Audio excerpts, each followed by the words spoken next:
When you have a government that operates without limits, who proclaims the right to arrest, torture and kill anyone, anywhere, with no warrants, no trial, no due process. When you have a government that militarizes the police and grants the armed forces the power to operate with impunity, within your own borders and beyond. A government that views you, the people, as the enemy, and treats you as such. When you have a government that lies to you, takes you into wars of aggression, toppling country after country, killing countless innocent civilians, and sending your sons and daughters, and your fathers and your brothers home in flag-draped coffins, or disfigured and broken in mind and body, their lives destroyed in wars that serve only to line the pockets of an unelected cartel of bankers and corporations. When you have all of this right in front of you, so blatant, so clear, you shouldn't have to be convinced that both parties in this political puppet show are owned and operated by the same interests.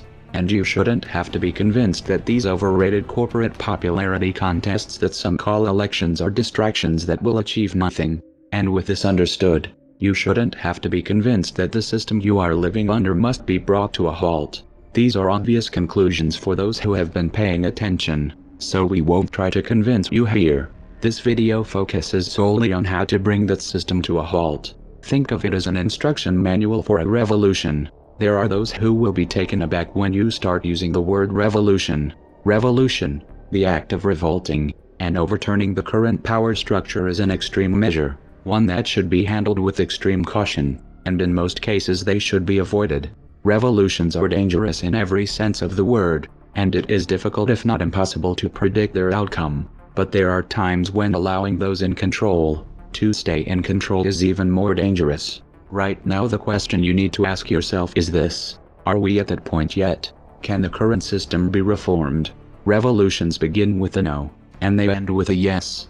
Revolutions begin when you say no to those who claim to have power over you, and revolutions end when you accept a new status quo, a new normal, whether that new normal is an improvement or not. The causes of revolution are numerous in form, but there is one common root, and that's discontent. Discontent is the emotion that builds and builds under the surface. It is a storm which brews in the mind of the people, just waiting to be unleashed. The trouble is that it is much easier to unleash that storm than it is to get people in agreement as to what should come next. It's not easy to get people to see eye to eye regarding what needs to happen after the current system falls, so this is usually put off, or avoided altogether. This is a serious mistake. Without clear objectives, chaos usually sets in soon after the old regime falls, and then in the powered vacuum that is created a tyrant rises to bring order. As a result, the systems that follow revolutions are often just as totalitarian or more totalitarian than those that they replace. It should therefore be abundantly obvious that discontent is not a sufficient driving force for a revolution. That is, if your goal is actually to leave a better world for your children and grandchildren. In order for an upheaval to have positive results, it must be driven by a clear and realistic vision. A vision that accounts for the world and humans the way they actually are right now, not the way we wish they would be or hope that they might be. And it must differentiate between that which can and cannot be changed in the short term. There is nothing more dangerous than armed men with utopian dreams. So let's be realistic, shall we? We the people are divided. We have divided ourselves into classes and subclasses. Liberals and conservatives, libertarians, anarchists, socialists, anarcho-socialists, monarchists, state-based free market capitalists, anarcho-capitalists, resource-based economy advocates and more. There is absolutely no chance that any one of you is going to convince all of the others that your way is the right way, unless of course one of you rises to political power in the fray and enforces your beliefs by the barrel of a gun. This is the way that usually happens throughout history, and this is what we must avoid repeating. A movement is only successful if it starts with an idea that is strong enough to take root in the mind of the population, and inspires and motivates people to spread it. It is possible for a diverse and divided people to form a coalition in times of great need and unify around an idea, but it only works if that idea meets the following three requirements. 1. It must articulate a clear and defined common interest which will allow the people to work together. The necessity for unification, even if that unification is temporary, needs to be evident to all stakeholders, and it must be accompanied by a sense of urgency which impels people to reach out to others in their community and spread the idea. 2. A clear vision of what you are working towards.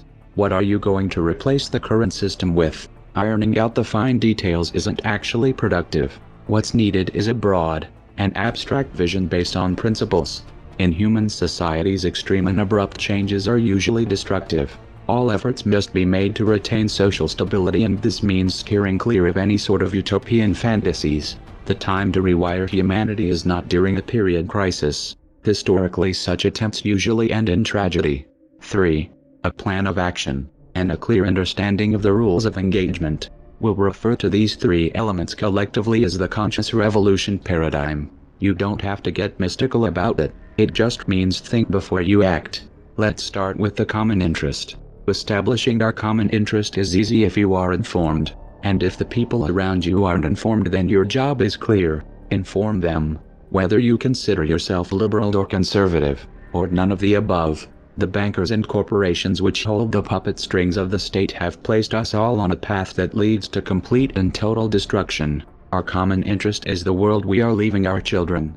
The clear vision of what we are working towards is much harder. Again, there is nothing more dangerous than armed men with utopian dreams, and there's no greater symptom of utopianism than the illusion that we can convince the entire world to accept one monolithic belief system. Yet at the same time, all great movements are driven by an idea. They are driven by a vision. How do we resolve this apparent contradiction?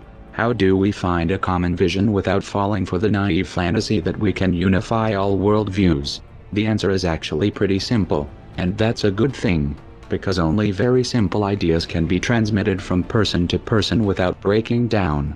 Our vision must start with the foundational understanding that there is not one single right way for humans to live on this planet, and that it is unacceptable to force others into any system without their consent, or to use violence or coercion to compel them to obey a set of rules that they never agreed to. That should be common sense, but it's really not for most people. Most people like to use government thugs to enforce their good intentions. They just don't like it when it comes home to roost and the gun is pointed in their face. When the system falls, there is going to be no way to reconstitute it in its old shape and size without violence and coercion. And even that probably wouldn't work. Therefore, the only real, ethical option is to accept that Humpty Dumpty isn't going to be put back together again. When the United States falls, it's not coming back. This may not be true for smaller countries who are socially and ideologically unified. When it's time to rebuild, we don't need to figure out one system that everyone can fit under. Rather, we need to figure out an approach which facilitates multiple systems side by side. What would that look like? Imagine a network of small voluntarily formed communities bound together in loose federations that cooperate for mutual defense and trade as needed, with decision-making taking place at the local level. It's a simple concept, one that has been applied many times throughout history. The most striking example, however, is the Iroquois Federation, which unified 6 tribes, each with their own cultures and traditions. The Iroquois Federation existed before the arrival of Columbus and lasted until 1779, when they were conquered militarily by the U.S. Many historians believe that the Iroquois Federation served as the original inspiration for the United States. The most striking difference being that the Iroquois Federation never had a central government. No one at the top had the power to force the member tribes to do anything whatsoever, and yet this system worked well. So clearly this is not a utopian fantasy. It is a viable option, and it's the only option that can be enacted on a voluntary basis. The final element of the conscious revolution paradigm is the plan of action, the strategy and tactics, the short-term and long-term goals, and the structure of the movement. First, let's start with the top-level strategy and move towards tactics. Some think of revolution in terms of bullets and bombs, but this is a misconception. Revolutions are about pulling the pillars of power out from underneath the state one by one until it falls. The state leans on 3 primary pillars of power. 1. Control of the group mind, ideas and beliefs. 2. The control of money, finance and thereby human activity. 3. The monopoly on violence, and the use of intimidation to extract obedience by fear. There are 3 stages of a revolution. They are sequential, and they correlate directly with the 3 pillars of power. The first is the ideological revolution. This is where we undermine the belief systems which support their control. This is where we systematically erode at their illusion of legitimacy, their aura of power. We expose these criminals for the scoundrels that they are, and we inspire discontent among those who the state depends on for its functioning. If you're new to this, welcome to the party. It's already in full swing. And guess what? We're winning. The powers that be have lost control of the dialogue, and they know it. The second phase of the revolution is strategic non-compliance, or more accurately defiance. This can take many forms, and multiple approaches can be used at the same time. The goal of strategic non-compliance is to interrupt the chain of obedience for as long as possible, as many times as possible, to publicize that interruption on as large a scale as possible, to document the police and/or military brutality that follows, and to distribute that footage far and wide. The purpose of this is to damage the ruling party's image, because power is all about image. It's all smoke and mirrors. Once that image starts to break down, this inspires others to disobey. Monkey see, monkey do, and when this catches on and contagion sets in, it becomes a force of nature, like a tidal wave. It's all about reaching critical mass.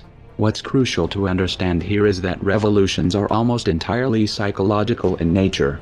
In this context, building confidence is the most important element. Therefore, it is better to do small successful operations and build up from there, than it is to start with large high-stakes events. The third stage of revolution comes when the people have built the necessary momentum to take the monopoly on violence out of the hands of the current regime. In the best of circumstances, such a transition can be relatively peaceful, but this is only possible when a significant portion of the police and military have taken the side of the people. The police and the military are the enforcement arm of the state. Without them, the powers that be have no power at all. Faltering governments almost always resort to brutal repression to attempt to stay in power, but this is often a fatal error. Even one refusal to follow an immoral order can set off a chain reaction that destroys the illusion of authority they so carefully cultivate. Once that happens, game over. In East Germany on November 7, 1989, the Communist Party ordered the military to put a stop to mass protests which had been growing throughout that year. The commander of the army refused and ordered his men to stand down.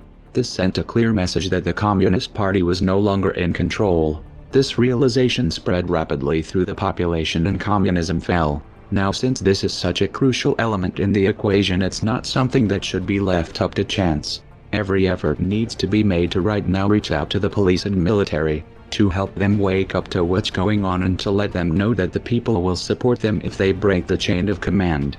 Now that we've outlined the big picture, let's look at 2 other key elements: leadership and organizational structure.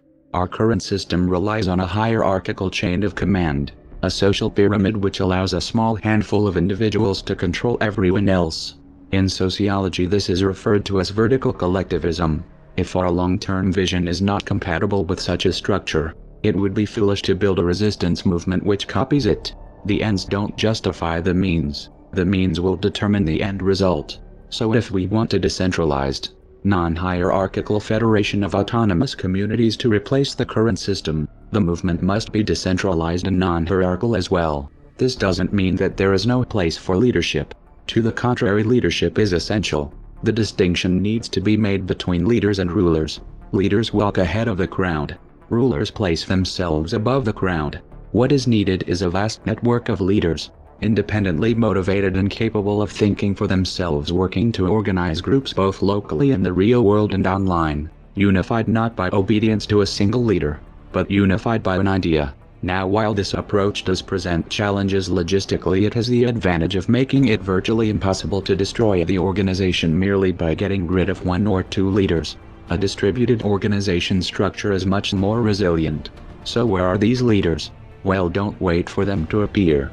We need you to be one of those leaders yourself. If you don't know how to be a leader, learn. Dealing with crowds is a skill, one that you can refine through practice and study. Anyone who wants to learn the basic psychology of uprisings, and how to work with the public should study the following books intensely, reading them each several times, taking notes and reflecting on what they say. The Crowd, and the Psychology of Revolution, by Gustave Le Bon, and From Dictatorship to Democracy, by Gene Sharp. Now a word of warning. These books contain politics, opinions and prejudices that we do not endorse. However, they do offer a great deal of insight as to how to take power out of the hands of a tyrant.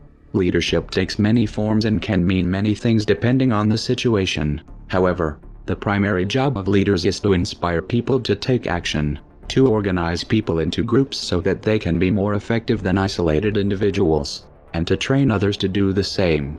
The final element needed to start your revolution is tactics. In the realm of violence, the state has the definitive advantage, and it would be foolish to engage them where they are strongest. Instead, we should use tactics that engage them where they are weakest. Fortunately, there is no shortage of non-violent tactics which have been proven effective in toppling dictatorships. Gene Sharp's book From Dictatorship to Democracy lists 198, but those are by no means the only ones that can be used. The tactics employed by each group will depend on the mission and the specific goals of the group. The military divides itself into Army, Air Force, Navy and Marines so that each can be specialized in the tactics of the terrain where they fight. Likewise, a non-violent movement should have specialized groups for specific issues. This is already developing. Whether you start your own group, join an existing group, or act as an individual will depend on your disposition. No one can decide that for you.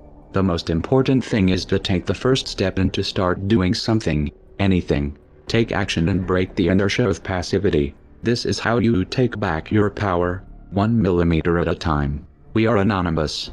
We are legion. We do not forgive. We do not forget. Expect us.